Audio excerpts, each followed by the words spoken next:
talk us into using invisibility cloaks, all three of us. How else are we going to get these visitors before they get stuck in Bloom's lecture? If Bill shoots us, we'll be the next train home. What's your suggestion, Lupin? Keep it down, you two. This will work fine if you stop bickering. Excuse me, we thought some of you might be looking for a way to escape Professor Binns' lecture. If you're not, you're mental. Not that the subject isn't fascinating. Personally, I'd recommend Bathilda Bagshot's Hogwarts: A History. No one else has read that book, Hermione. For your information, it happens to be, by general consensus, the definitive volume on Hogwarts. Also has to be dead boring. As is Professor Binns. Very boring. How exceptionally dead. He's a ghost. Fell asleep in front of the classroom fire, woke up the next day to teach, and left his body behind. He's still very sound on history, though. And as an added bonus, he can enter the classroom through the back door. Anyway, we thought you might rather watch a game of Quidditch than listen to Binns, but we'll have to sneak you out of the classroom down to the pitch, and we reckon the best way of doing that is to fly you there.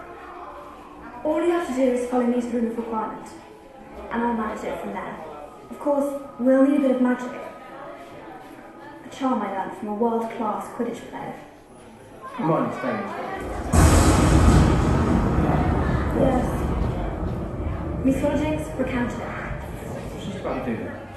Remember, meet Hermione in the room of requirement.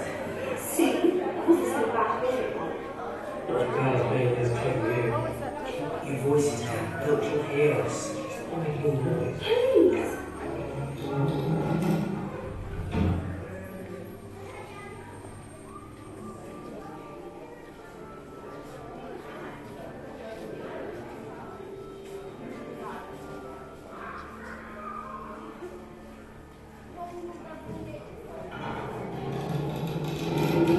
Three of us under this invisibility cloaks. I think it's idea to get out of mine.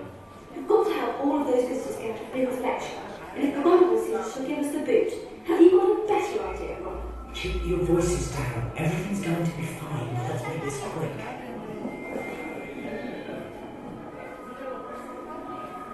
Excuse me, we reckon we should warn you.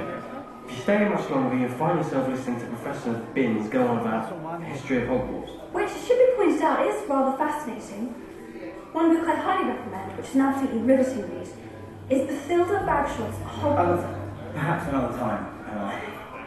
The point is, Professor Binns is very, very boring, which is understandable as he's Dead? dead.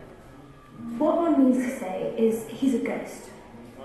Yeah, well, dead, aren't they? Ghosts. Sort of a requirement. They're muggles, Hermione, not morons. I said they were morons. My own parents happen to be muggles, if you recall, Ron. Anyway, we thought you might prefer to come with us and see a game of Quidditch. But to get you there, we have to sneak you out the castle, which is where Hermione comes in. All you have to do is meet me in the room of requirement. From there, we'll fly down to Quidditch pitch. Of course, we'll need a bit of magic. A spell I learned from a world-class Quidditch player. Hermione knows all these spells, you see. Ron, you make me smell again. Why does it always happen? Come on, you. You hear no jinx, you can do it. She's barking, but she's brilliant. Someone's coming. Remember, the room of requirement. See, Ron, everything worked out perfectly. Perfectly. Except you're stuck in this cloak here. Keep your voices down, McGonagall will hear us. Stop making noise. Ron, you're despicable.